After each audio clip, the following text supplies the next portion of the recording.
Hello everyone, it's Sheila back again. I'm doing a bit more of the blanket, but I'm just going to finish this. I've just added 2 rows of blue. I'm going to finish this round. Yes, I haven't got a lot of time to do stuff what I normally do today. I'm going to bingo tonight. But we've been looking for a different place to do our bingo in, because the pub we normally do, because we do it all ourselves, we organise it all ourselves, and the pub we've been going to, they only have one room, one big room, and the lady that runs the place has said that we would probably have to find another night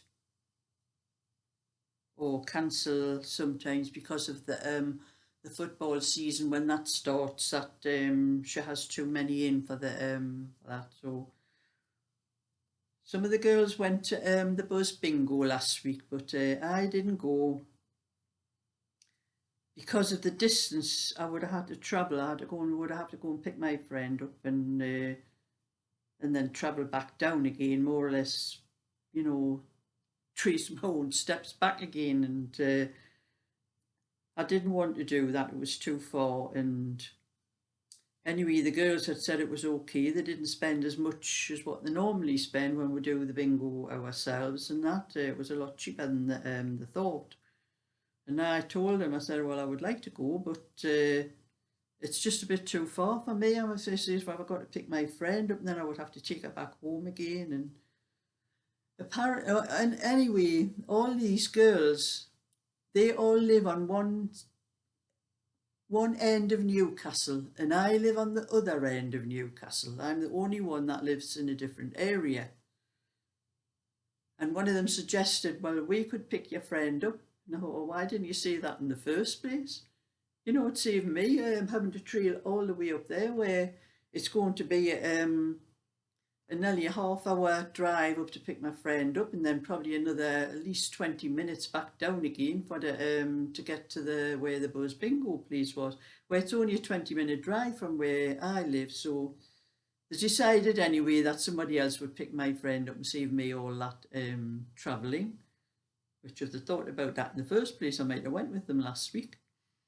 But anyway, we've got a few different places we're going to try to see whether they're any better, but they're not organised. We're not organising them ourselves. They're organised by the places we go to, so we're going to try them. So I don't have to leave until 7 o'clock tonight. So I've been doing a little bit of crochet, and as I won't be able to do any of Daggery's cardigan tonight because I'll be out most of the night, and it'll probably be about 11 o'clock.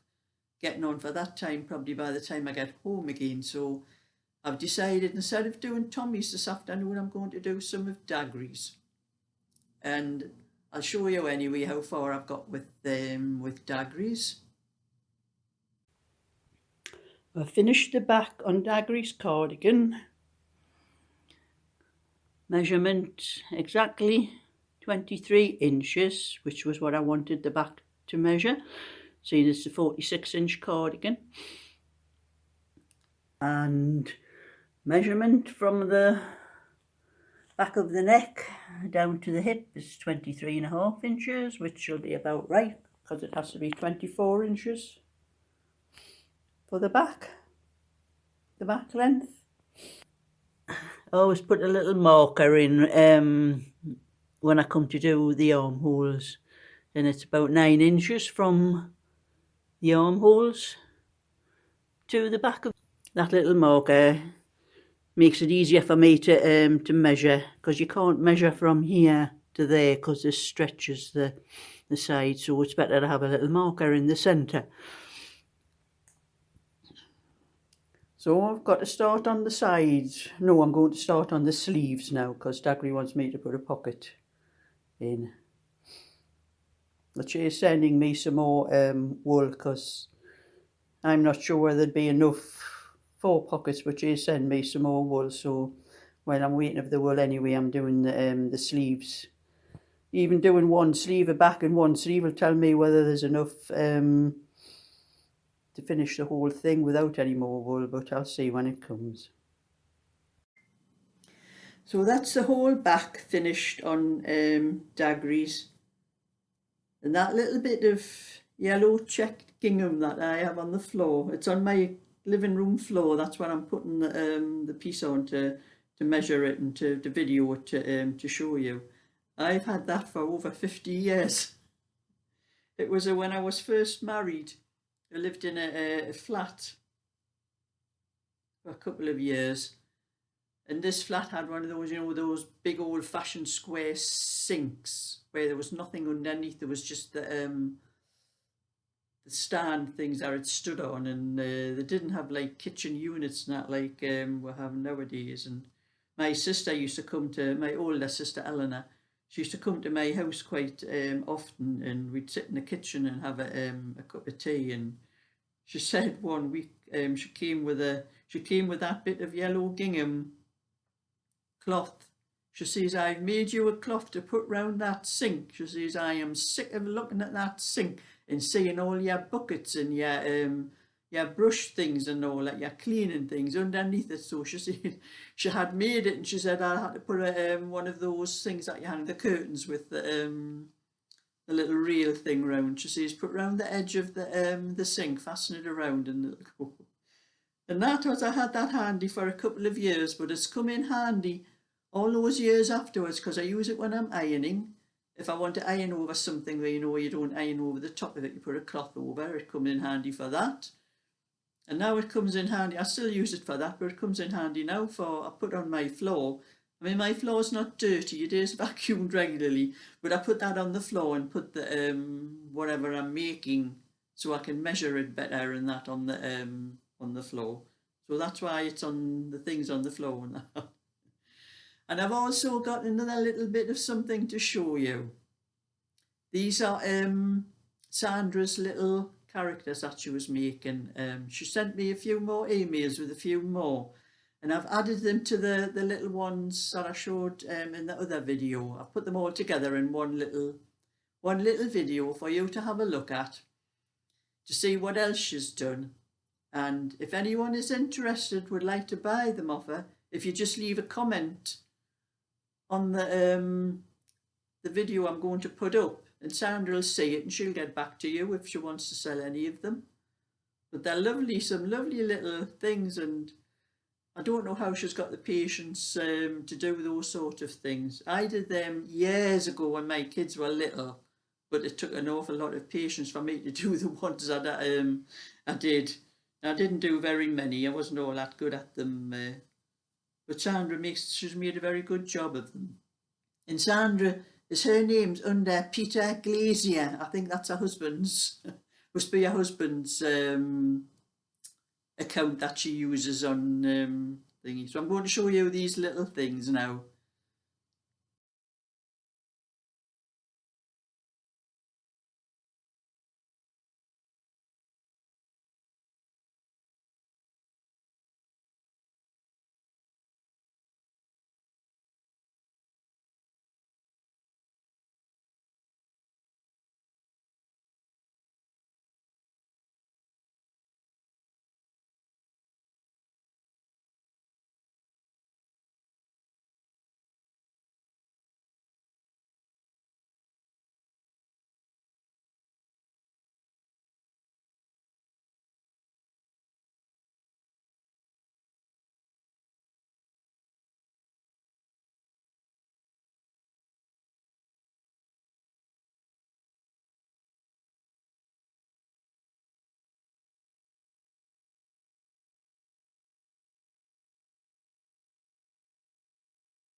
Listen, I think they are lovely. I think they're really, a lot of intricate work goes into those things, and they're really lovely. You know, like I think children will love them, especially the little bunnies. They were lovely. I love the little bunnies, and the fat cat. I called it the fat cat because it had a big belly. So that's my little bit for today. So if you like my videos, would like to see more, thumbs up and subscribe, and I'll let you see whatever else I get up to. So bye for now.